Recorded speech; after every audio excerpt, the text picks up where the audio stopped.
Jangan lupa like, komen, dan subscribe channel YouTube TVRI Bengkulu, serta nyalakan lonceng notifikasinya.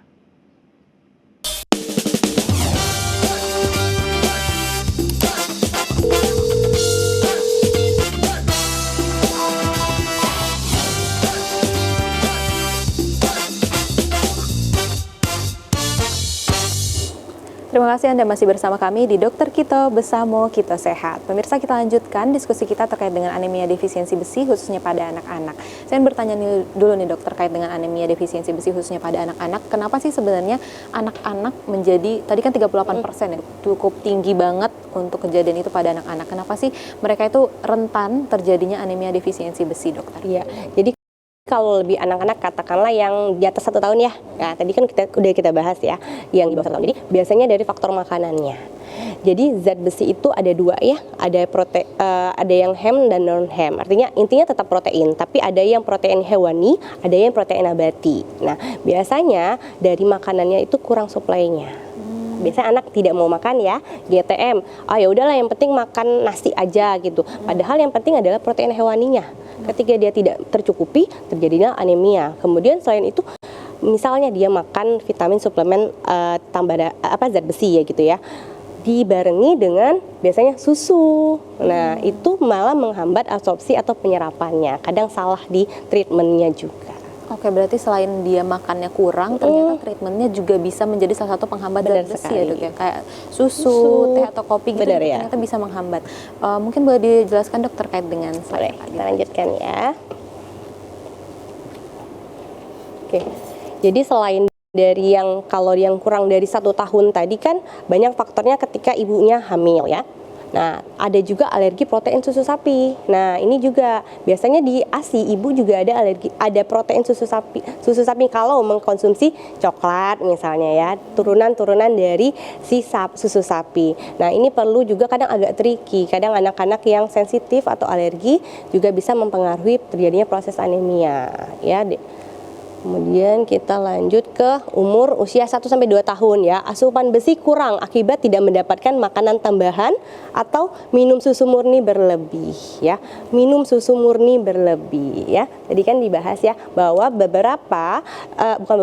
bahwa susu, teh, kopi itu bisa menghambat penyerapan dari si zat besi. Nah, kadang di sini treatmentnya yang salah, asupan atau intake-nya yang tidak adekuat ya.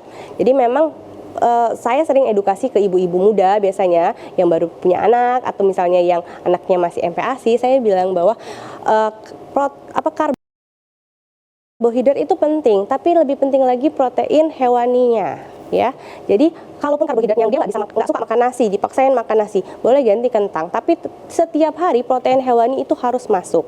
Boleh mau dibuat bakso ya, mau dibuat bubur, yang penting protein hewaninya masuk. Nggak harus yang mahal ya. Bilang nanti daging kan mahal dok, kami nggak punya uang gitu kan.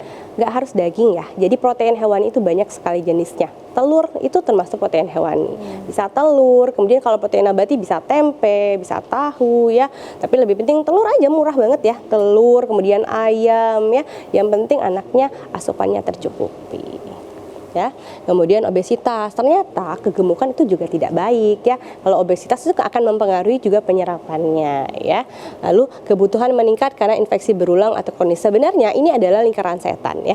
Jadi ketika anak anemia, katakanlah anemia defisiensi besi, imun tubuhnya otomatis akan turun.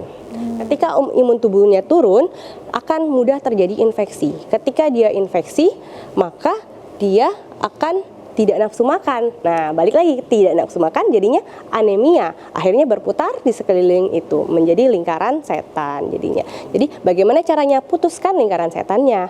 Ya, pertama kita harus atasi anemianya dengan bagaimana caranya untuk intake-nya atau makanan anaknya itu tercukupi. Gimana caranya? Saya selalu bilang bahwa setiap anak itu beda-beda kasusnya. Setiap anak itu beda-beda penanganannya. Karena setiap anak itu spesial, jadi treatmentnya pun harus spesial. Hanya ibunya yang lebih tahu bagaimana menangani anak tersebut. Jadi ibunya yang harus lebih belajar, lebih cermat, lebih banyak bagaimana trik-triknya. Seperti itu. Kemudian malabsorpsi bisa seperti mencret atau diare ya. Kalau itu berarti ada hubungan antara status gizi dan juga kadar dari besi dalam tubuh, Dok? Ya, biasanya memang kalau berat badannya yang rendah atau anaknya yang katakanlah flattering, berat badannya tidak naik dalam 2 atau 3 bulan, biasanya kita sarankan untuk memang cek HB-nya. Karena biasanya pengaruhnya paling sering dipengaruhi oleh anemia tadi. Dia berbanding lurus ya. Kemudian anak umur 2-5 tahun tadi mirip-mirip sih sebenarnya, cuman ini tambahannya kehilangan berlebihan akibat perdarahan atau ada juga infeksi bakteri, virus ataupun parasit. Karena kita tahu biasanya anak-anak saat usia 2-5 tahun itu benar-benar aktif ya. Dia bisa memasukkan semua barang ke dalam tubuhnya yang ada lubang-lubangnya semua. Kemudian dia bisa main kemana, ke sini, ke situ. Dan itu jadi sumber infeksi. Belum lagi kebutuhannya harus lebih ekstra karena kan dia banyak mengeluarkan energi. Jadi energi yang masuk pun harus banyak. Oke, ini anak umur 5 tahun dan remaja, kehilangan berlebihan akibat perdarahan, perdarahan ini juga bisa karena infeksi cacing. Nah, ini juga pernah ada kasusnya, saya pernah diskusi sama dokter anak bahwa dicek, dilihat ternyata anaknya anemia. Kita coba treatment dengan zat besi. Ternyata, karena untuk periksa zat besi, benar-benar mengukur zat besi saja kosnya agak lumayan mahal ya. Jadi kita coba terapi zat besinya aja itu tidak membaik. Kemudian digulik lagi ternyata anaknya ada infeksi cacing. Jadi dari infeksi cacing juga bisa. Oh, berarti cacing itu bisa menyebabkan anemia juga? Cacingan itu bisa menyebabkan anemia defisiensi besi ya. Oke, ini berarti alasan kenapa kita harus konsumsi obat cacing 6 bulan sekali. Benar sekali. Jadi memang anak-anak itu banyak sekali yang harus dilakukan ya. Memberikan obat cacing ya Bang ya. Kemudian vitamin A ya. Jangan lupa mengukur berat badan, tinggi badan setiap bulan ya. Jadi memang menjadi ibu itu adalah tugas yang sangat penting ya. Yang penting kontrol ya Dok ya. Benar kontrol sekali. ke posyandu di puskesmas. Posyandu, benar sekali. Posyandu itu gratis ya.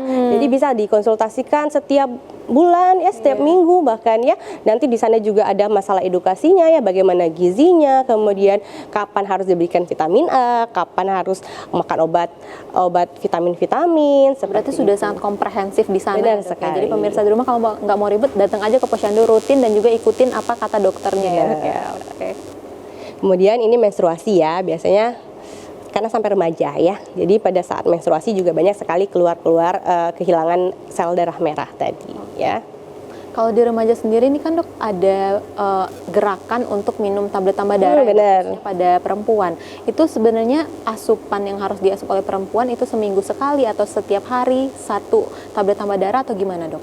Biasanya 1 minggu sekali ya. 1 minggu sekali untuk para perempuan. Berarti itu wajib ya Dok ya? Iya. Jadi karena kita mencegah terjadinya anemia. Karena tadi terutama perempuan itu kan banyak sekali tugasnya ya. Nanti ketika ini masih usia pubertas, kemudian usia reproduktif, kemudian ketika dia hamil, dia harus menyiapkan tubuhnya agar tidak menjadi anemia. Kalau ibunya saja sudah anemia, bagaimana anaknya? Oke, berarti pemirsa ternyata banyak sekali yang harus kita lakukan untuk menjaga cadangan besi di dalam tubuh. Kita akan melanjutkan diskusi kita terkait dengan anemia defisiensi besi. Tetap bersama kami di Dokter Kito Besamo Kita Sehat.